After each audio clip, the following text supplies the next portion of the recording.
Fala galerinha, beleza? Vamos lá para o quarto vídeo, né? Da unidade 12, página 49 do livro didático de vocês. Vamos falar um pouquinho da questão indígena durante o Império Brasileiro. Então, além da questão da população negra, na página 49 ali, escravizada no Brasil, a que vem ocupando cada vez mais espaço nos meios acadêmicos e na educação, cabe destacar os indígenas, grupo que sofreu perseguições ao longo da colonização portuguesa, e foram bastantes, né? Foram dizimados também, essa é uma grande verdade.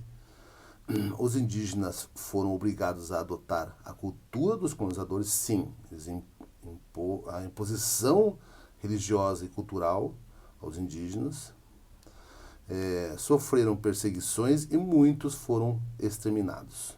Todo esse processo se assentou durante o período imperial brasileiro. Muitas tribos sumiram, foram extintas, né?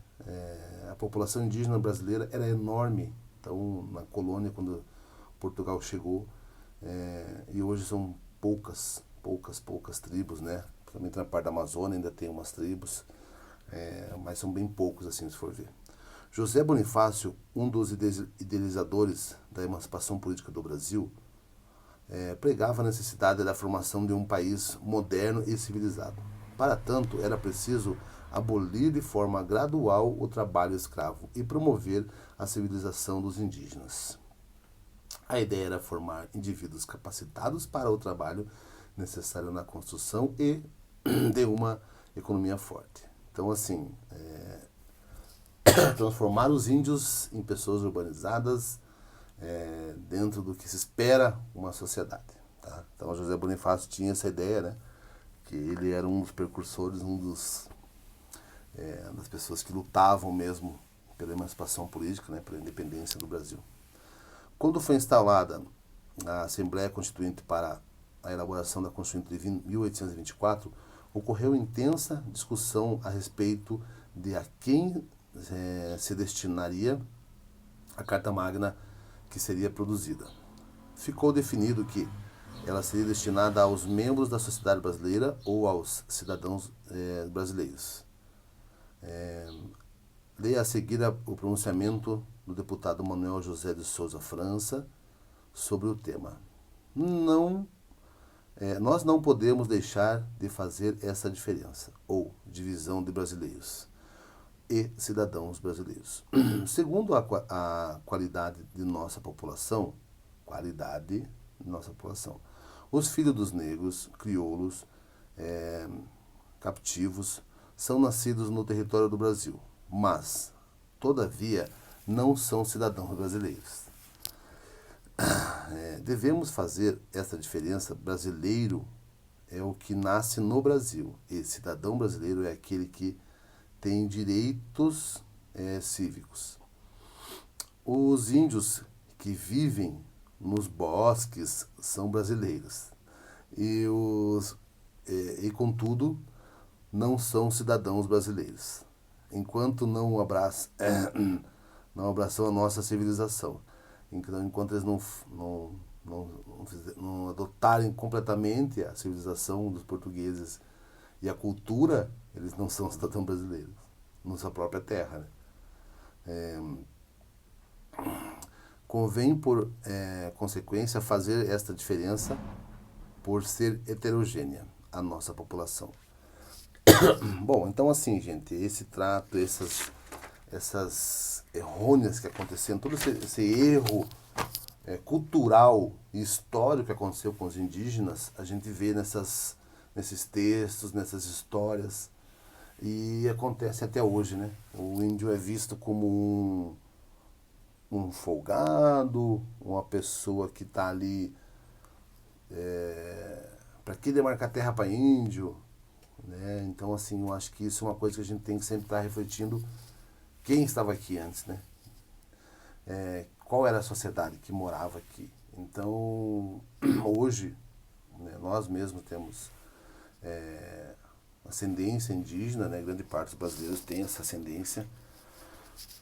Então, assim, se você for pensar, nós que estamos invadindo o espaço deles, nós que estamos fazendo tudo esse lado errado da história, né? Então tem que se valorizar um pouco esse povo também, tá? Na página 50 ali, continuando, o povoamento do interior do Brasil, o estabelecimento de lavouras como a do café e o crescimento da pecuária geraram a necessidade de mais terras. Estas, muitas vezes ocupadas por grupos indígenas, deveriam ser tomadas e disponibilizadas para o progresso.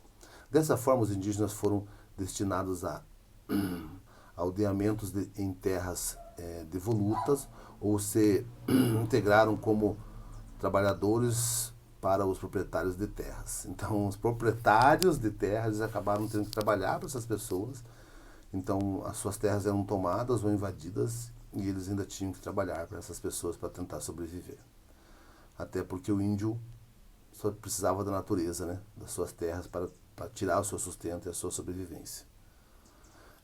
Em vista à realidade descrita no parágrafo anterior, os debates sobre a maneira de tornar os indígenas cidadãos integrados à sociedade brasileira continuaram. Como consequência, em 1845 foi aprovada o Regulamento das Missões de Catequese e Civilização dos Índios. Esse determinava a formação de aldeamentos nos quais os indígenas recebiam ensinamentos religiosos, católicos, cristãos, né? De missionários capuchinhos italianos. O documento impôs prazo de 3 anos para a efetivação das missões. O objetivo era manter nelas os indígenas sob a supervisão de um diretor-geral, nomeado pelo imperador para cada província. Em cada aldeamento havia um diretor de aldeia e mais alguns funcionários. Então ali mais ou menos, então, fala um pouco da população indígena, províncias distribuídas por aldeias na área do Brasil. Tem um mapinha ali, né? Alagoas, tal, Paraná também aqui. O número de aldeias só tem uma, 441 indígenas. E assim vai por diante, tá? Bom, gente, o que é interessante a gente falar é que esses indígenas realmente eles foram tirados seu direito do quê? Direito de viver na sua terra, de viver a sua cultura, a sua religiosidade, porque eles tinham a sua religião, eles tinham as suas crenças, né? Eles tinham os deuses da floresta, acreditavam nas plantas, né, nas curas, nos animais, e então assim, eles já tinham a sua vida, do modo geral, tá? Bom, ali tem mais alguma coisa na página 51, a gente vai terminar por aqui dá para dar uma olhada mesmo nesse tema, beleza? Então a gente volta depois na questão religiosa, que é na 41, no próximo vídeo. Um abração a todos, até a próxima.